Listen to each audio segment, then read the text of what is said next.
A paz do Senhor Jesus. Meu nome é Gerson Cândido do Carmo Tavares. Hoje sou um cristão e sirvo ao Senhor com alegria, mas posso dizer que vim para o Senhor em um momento de muita dor. Nasci em uma cidadezinha no interior de Minas Gerais, conhecida como Camacho, Minas Gerais. Minha família inteira era devota da Senhora Maria das Dores. Na minha adolescência, meus pais optaram por mudar para a cidade de Formiga, Minas Gerais, devido às condições de ensino. Minha mãe queria que eu estudasse. Entrei na Escola Estadual Rodolfo Almeida e lá passei minha adolescência. Foi no meu 8º ano, com 15 anos, que conheci uma jovem muito linda. Ela era a mais bonita do colégio, galega, de olhos verdes. Seu nome era Maria Bettina.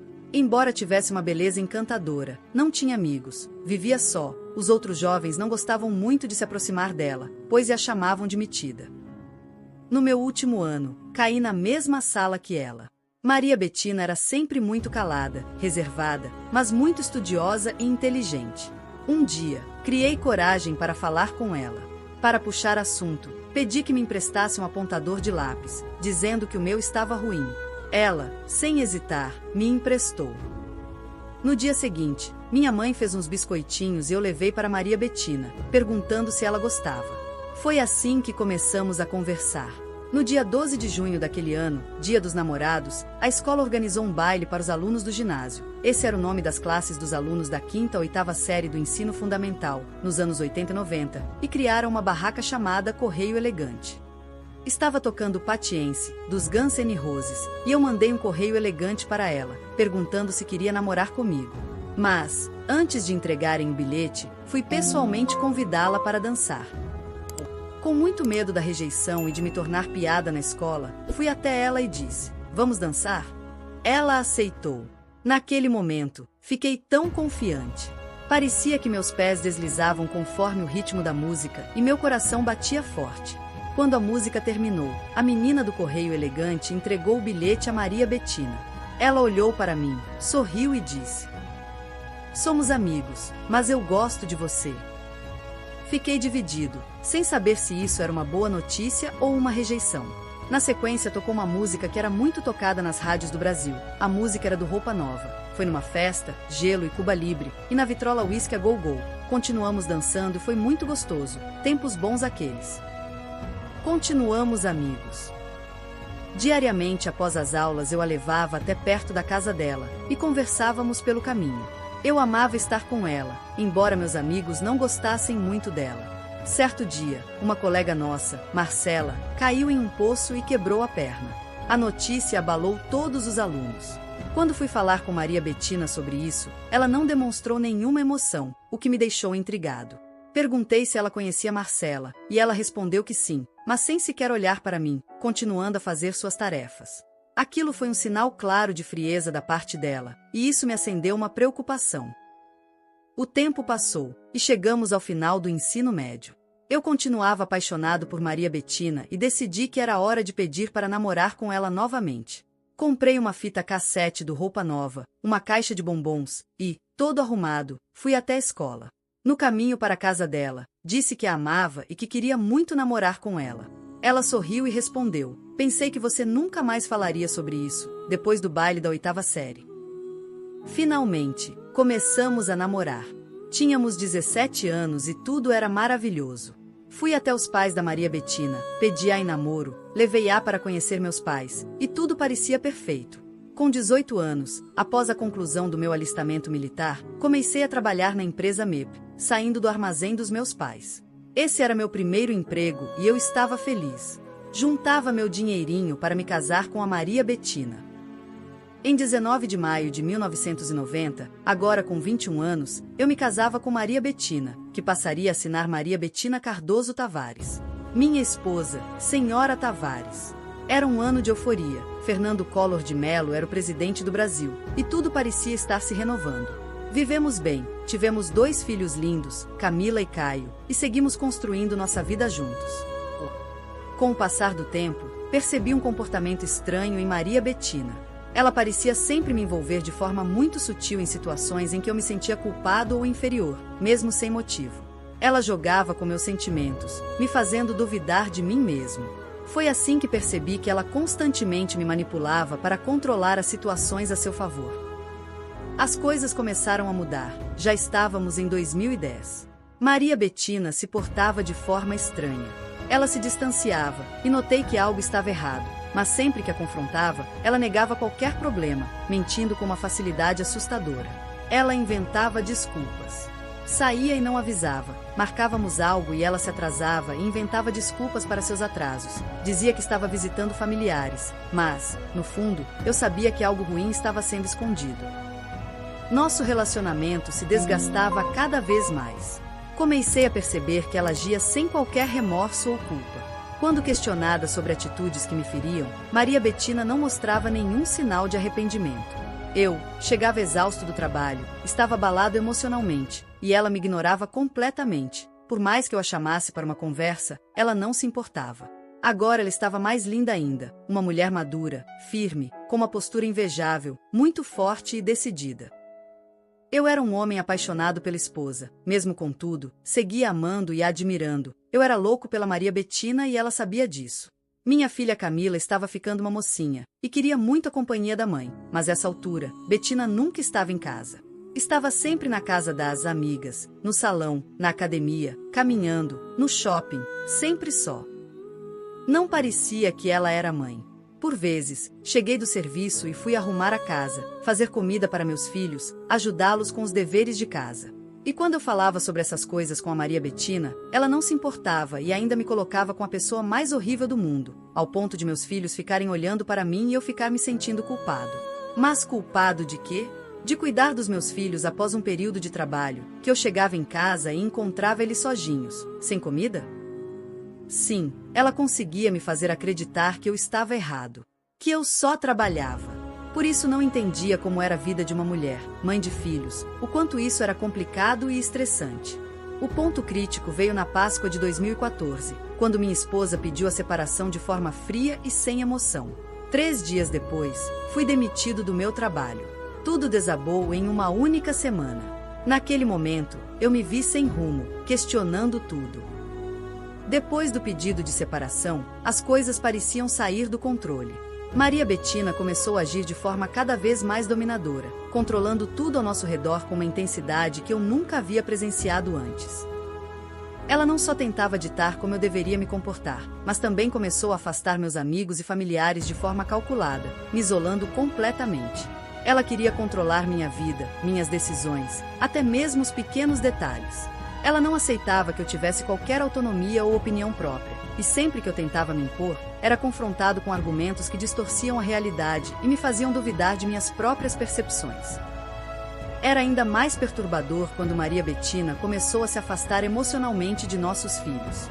Ela os tratava com indiferença, como se fossem meros objetos em sua vida. Não demonstrava afeto, e quando eu tentava abordar o tema, ela respondia friamente, dizendo que eles precisavam aprender a se virar sozinhos. Era como se ela não fosse mais capaz de entender ou se importar com os sentimentos dos outros, nem mesmo dos nossos filhos. As revelações que vieram após a separação foram devastadoras. Maria Bettina admitiu estar em um relacionamento extraconjugal já havia algum tempo, mantendo uma vida dupla. Ela não demonstrou nenhum arrependimento por isso, reforçando ainda mais o quanto ela agia sem culpa.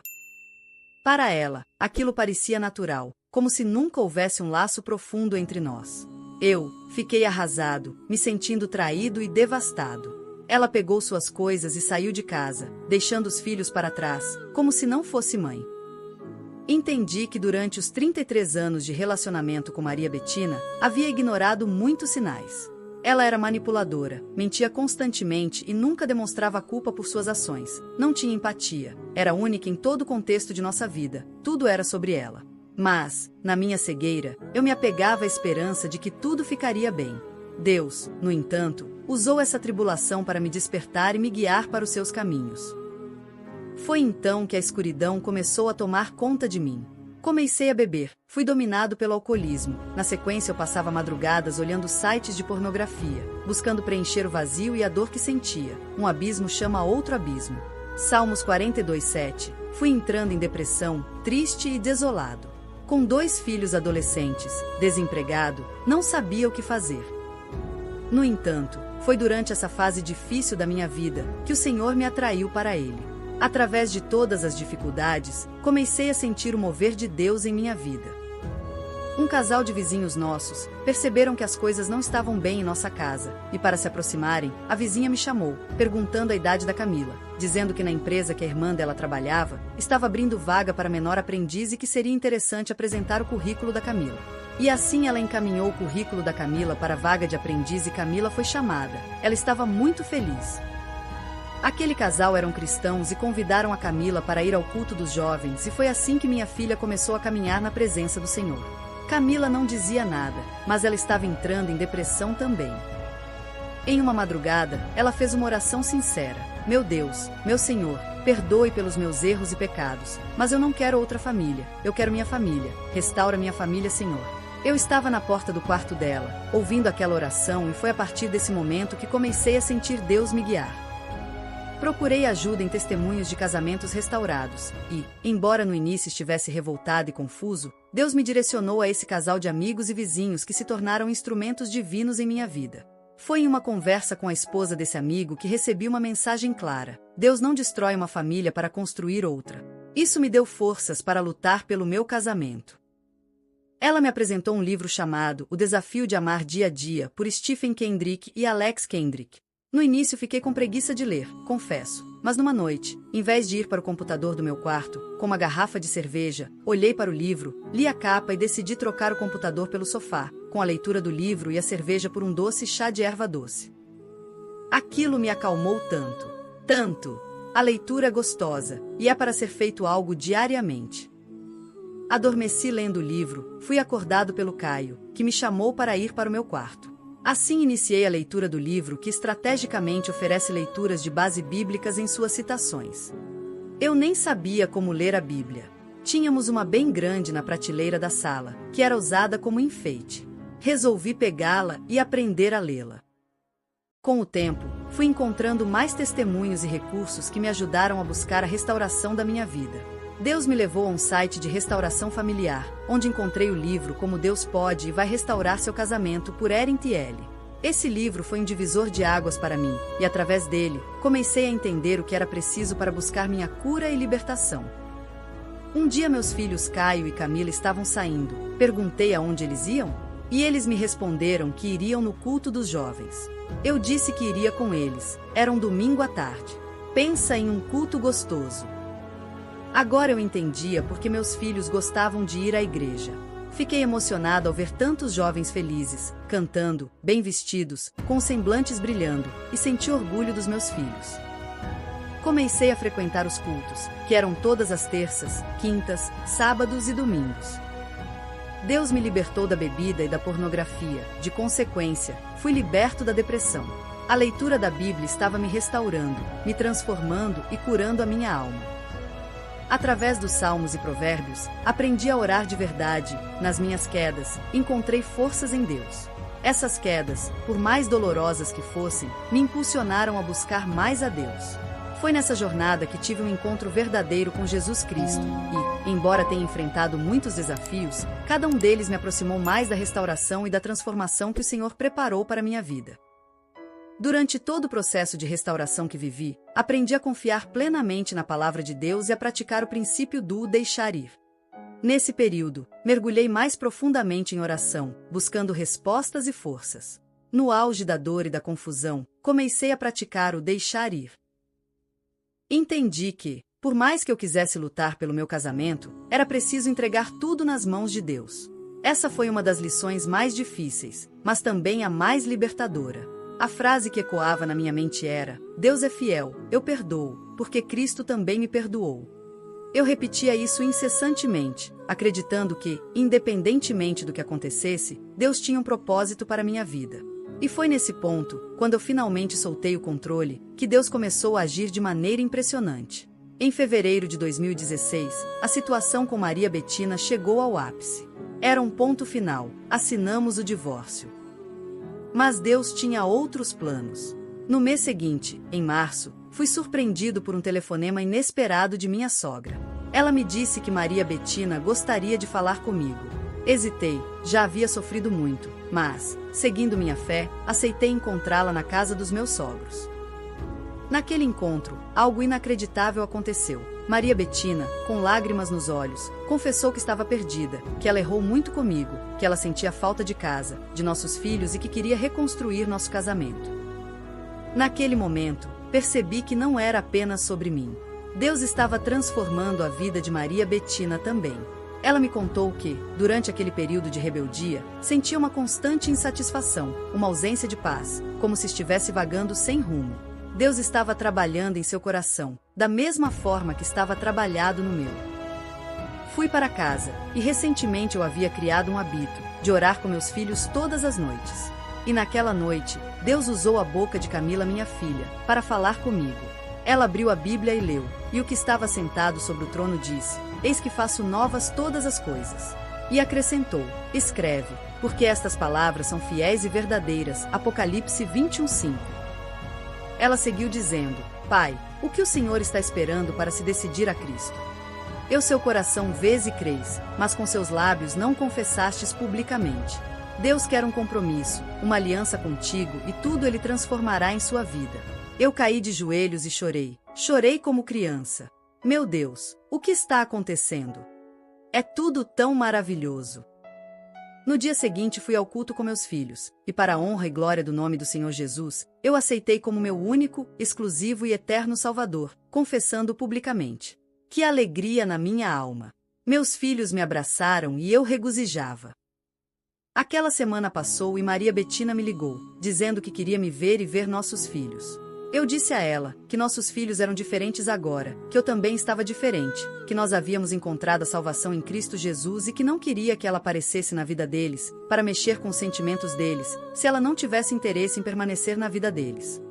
Ela me pediu desculpas e disse que realmente queria vê-los, que eles eram filhos dela, e ela tinha direito de vê-los.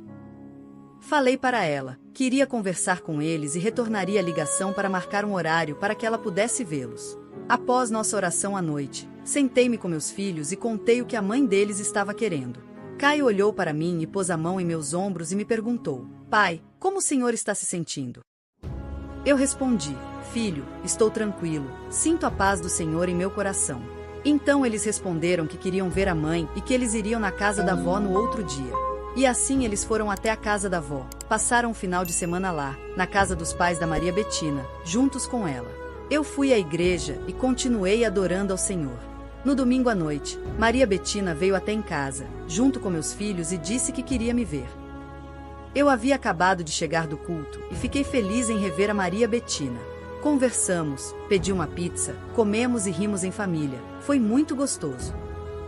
Nós nos reconciliamos naquele dia. Foi uma vitória dada por Deus, e só Ele pode restaurar corações e laços quebrados. Cancelamos o divórcio que já estava assinado. Maria Bettina já havia aceitado a Jesus, embora não houvesse mencionado, mas quando ela saiu de casa, ela também entrou em depressão, seu caso extraconjugal acabou e ela desabou. Voltou para a casa de seus pais e a convite de sua tia, ela começou a frequentar uma igreja, até se decidir a Cristo. Aleluias! Mesmo quando não vemos Deus agir, Ele está agindo. Só precisamos nos lançar em seus braços de amor e confiar. Eu, meus filhos e Maria Bettina nos batizamos, em águas correntes, em nome do Pai, do Filho e do Espírito Santo. Desde então, vivemos com o compromisso renovado de sermos uma família que coloca Deus em primeiro lugar. Agora quero dizer a você, querido amigo e irmão, não desistam de seus casamentos. Não importa o quão difícil ou impossível a situação pareça, perdoe e aceite a vontade de Deus em vossas vidas. Deus é fiel e pode restaurar qualquer coisa, no seu tempo e à sua maneira. Acredite, ore sem cessar, confie em Deus, e acima de tudo, deixe ir.